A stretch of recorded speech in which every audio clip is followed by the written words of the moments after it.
પાર ચૌહાણ, જિલ્લા રમત વિકાસ અધિકારી, સુરેન્દ્રનગર।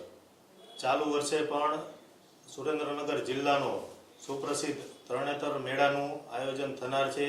જે આ મેળામાં દર વર્ષની જેમ સ્પોર્ટ્સ ઓથોરિટી ઓફ ગુજરાત દ્વારા ગ્રામીણ ઓલિમ્પિકનું આયોજન તારીખ 26 થી 28 સુધી થનાર છે। આ ગ્રામીણ ઓલિમ્પિકમાં એથ્લેટિક્સમાં 100 મીટર, 200 મીટર, 400 મીટર, 800 મીટર, લાંબી કૂદ જેવી સ્પર્ધાનું આયોજન થનાર છે। તેમજ લંગડી, વોલીબોલ, કબડ્ડી જેવી સ્પર્ધાનું આયોજન થશે। તેમજ પરંપરાગત રમત જેવી કે ખાંડના લાડવા ખાવા, બહેનો માટે માટલા દોડ, નાળિયેર ફેંક, કુસ્તી, રસ્સાખેંચ જેવી રમતનું આયોજન પણ થનાર છે।